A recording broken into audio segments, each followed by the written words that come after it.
Hello there guys, welcome back to Younes Talks Football. I hope all of you are doing well as we finally get back on track for Premier League football. Chelsea are back, ladies and gentlemen. Finally, right? We get to do the preview for Brentford versus Chelsea. So here we are. Now this is going to be an interesting game considering what Chelsea have on the horizon, but we're going to come into that. Before we get tucking in to this preview, couple of things. Firstly, make sure you go and check out our latest upload over on Shootout, where we not only go over Brentford versus Chelsea together between me and George, but we also go over all of this weekend's Premier League fixtures. And we give our predictions in a very entertaining and interesting way. So go and have a look. Much appreciated. Subscribe to Shootout because like I've said before, and I will say this again, the watch along for tomorrow will not be on here, and they won't be on here going forward. They will all be on Shootout, and it won't just be me and George doing things separately. It will be the both of us doing the watch along at the same time, watching the game from a special venue. So you're going to want to watch tomorrow. Make sure you're there for Brentford versus Chelsea. We are doing the watch along for that game over on Shootout. So subscribe and go and catch all the content as it drops on there. The match review will be done as normal on here after full time. No need to worry. Everything else remains the same on here. All you're getting is much more over on Shootout as well. So you might as well sub. Now, this is going to be an interesting game. Like I've said, that watch along is going to be fantastic. But if we're talking about the game in its context, Brentford versus Chelsea, it's an interesting one because of, like I said, what's on the horizon. We've got Champions League football again. And we finally get to kick off in the middle of next week, where we go to the Allianz Arena and we play against Bayern Munich in the very same place where we beat Bayern Munich all those years ago in 2012 to win our first Champions League. We go back to hollow turf, right? And it's going to be an interesting first day back in the Champions League. But with that not too far away, we play on Wednesday. We got to take that in mind in terms of the players that are going to play tomorrow. So, Brentford versus Chelsea, we had a few names that were looking a little bit, one in particular, a little bit, we're not so sure what's happening here.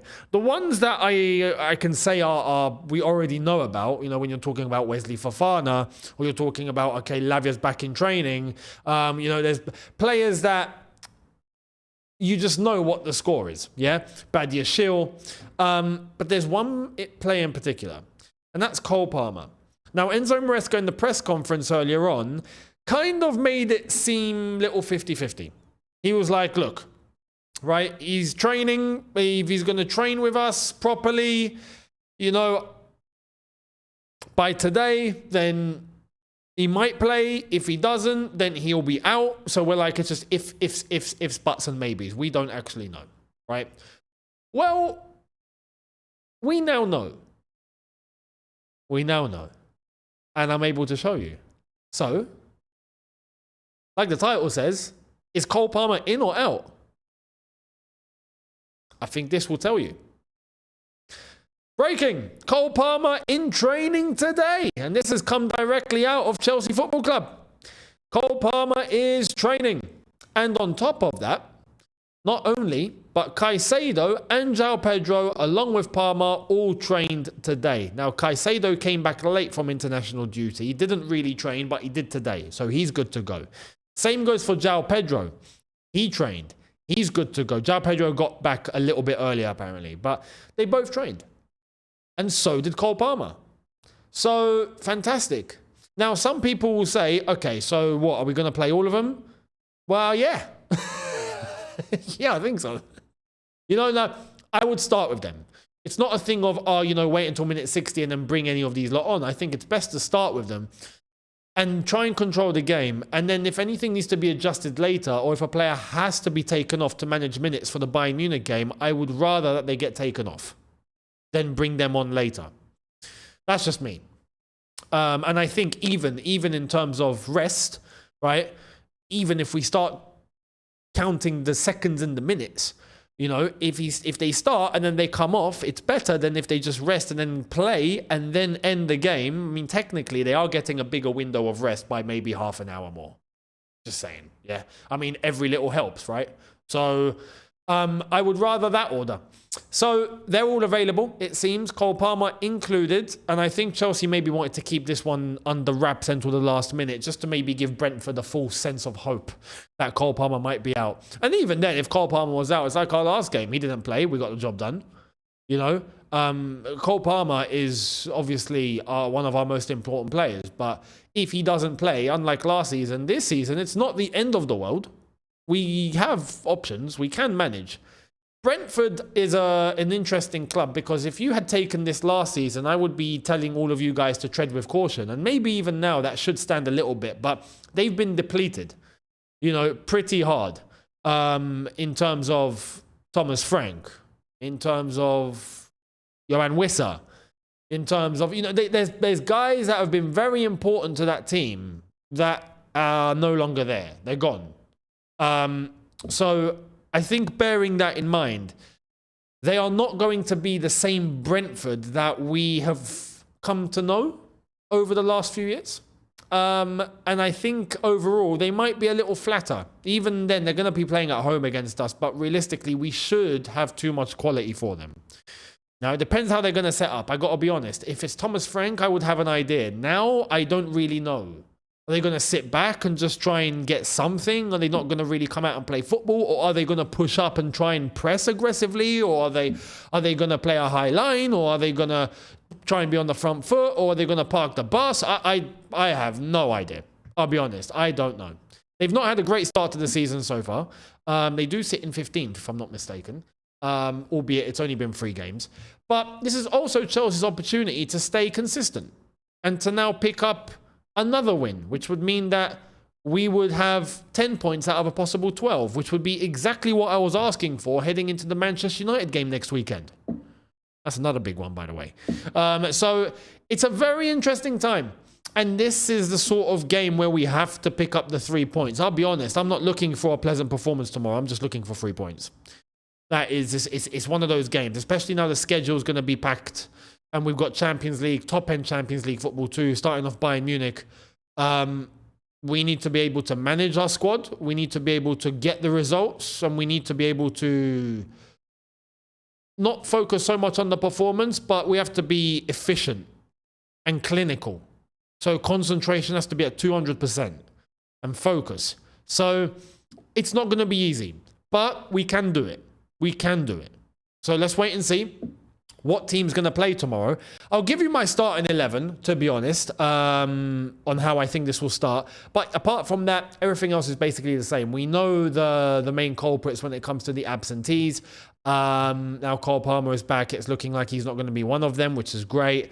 Liam Delap obviously out for a long time. We know Isugo out for a long time. Both are looking up to 12 weeks, so we're not going to be seeing them anytime soon. So that's that. In terms of starting 11, I was about to say, should I say any more on Brentford? But no, there's not much that needs to be said on Brentford aside from what I've already said. Starting 11, what should we do?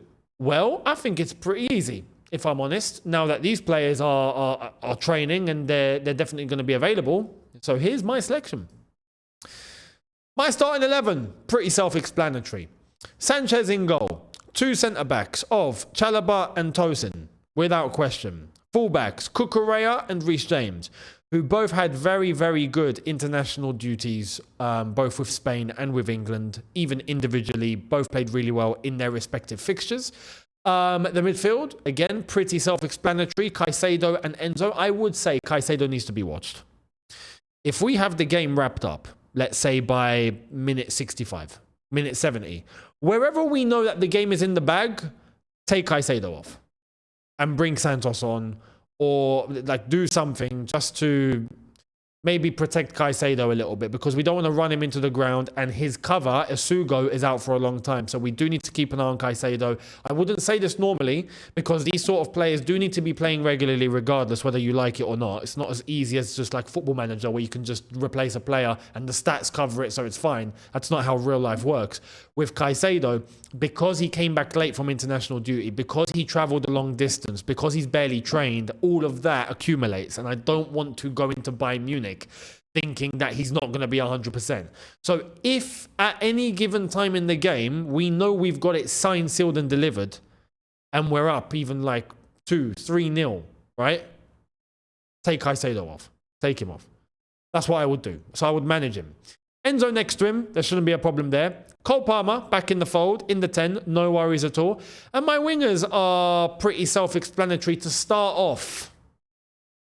Esteval and Pedro Neto with the main man, João Pedro, up front. I think that's pretty clear. I would be looking to bring Garnacho on and let him have some minutes. Let him get himself back up to speed because he's not played competitive football in a little while and I feel like he needs to get some minutes tomorrow. Therefore, we don't have to play him against Bayern Munich on Wednesday because that's going to be too big of a game to just experiment. But then against Man United at Old Trafford, Garnacho, my friend, I need you to score. I need you to score, mate. You know, that would be headline right there. Your career would be saved instantly. Garnacho scores the winner against Old Club in their own backyard. I mean, that would be the perfect homecoming, wouldn't it? You know, I would want it. I'm sure he would want it. So Garnacho, let's do it. But that's that. That's Garnacho. I wouldn't start him. I would go with these two, Pedro Neto and Esteban William. So João Pedro up front, he's going to be the main man that we look to towards goals. Have to.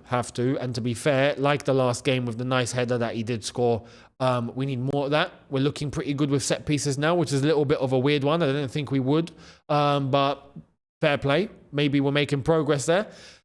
So starting 11, pretty self-explanatory. I'm going to jump to the predictions, but let me know your thoughts in the comment section below on your starting 11s. But this is my starting 11. And for the prediction, I'm going to go with... I'm going to stick to the same one that I gave on Shootout, because we did give all our predictions on there. So again, go and check that video out. Brentford 1, Chelsea 3. Bit of a high-scoring game. Enough to be able to control the fixture, I think. We should be going up, maybe concede late on, I think. Something like that.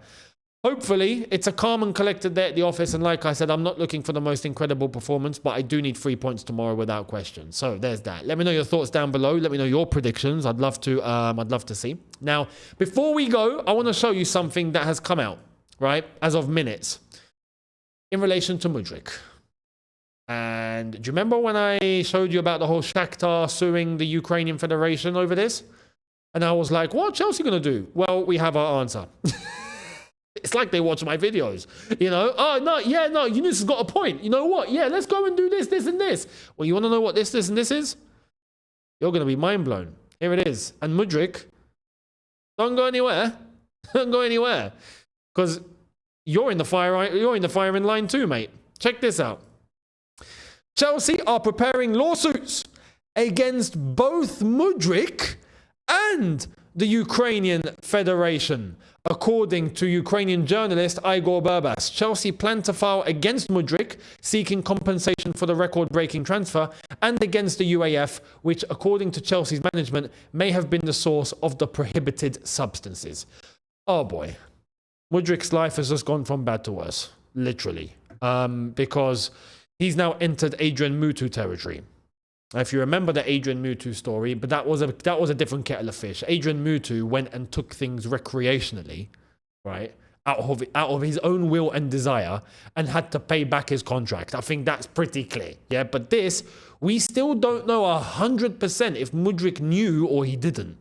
Imagine he didn't know, and now he's in this predicament. He's been screwed over, and now he has to pay up. Ouch. But if he did know or had any knowledge of that, or if he was careless, because even being careless is bad enough, that's because you're responsible for your own body, my friend. You know, don't just trust any Tom, Dick, or Harry. Then he's got to pay up. But on top of that, the Ukrainian Federation are now facing 2 lawsuits, one from Shakhtar and one from Chelsea. So good luck, lads. I told you Shakhtar were just the starter. Chelsea were the main course. Let's see if there's going to be desserts. If anyone else is going to be there to pick up the pieces. But, oh boy. This is going to be an interesting saga. But it looks like it's pretty clear where things are going. And Chelsea are definitely looking for their compensation. It's as simple as that. And to be fair, they're entitled to it. Because this is a breach of contract. Whether Mudryk likes it or not, it is. So Chelsea have to do what Chelsea have to do. So let me know your thoughts on that one. Much appreciated. And like I've said, I will be here tomorrow. Well, not here. I'll be on Shootout with George for the live watch-along to Brentford versus Chelsea. So, like, again, make sure you're subscribed over there. Notification bell on. Make sure you go and check out the prediction video that we put out today. And be there for the watch-along tomorrow, which is going to be a fascinating experience, both for ourselves and for you specifically. You're going to see something done in terms of watch-along experiences that hasn't really been done to the level that we're going to be doing it at, right? Consistently. So make sure you're there. Much appreciated. And the review will be here on Younes Talks Football straight after the game as well. So make sure you guys are, again, subscribed here too, notification bell, and I'll catch all of you tomorrow for the big day. Bring on Brentford. I'll see all of you then. Thank you all so much, people. Look after yourselves. See you tomorrow. Take care and peace.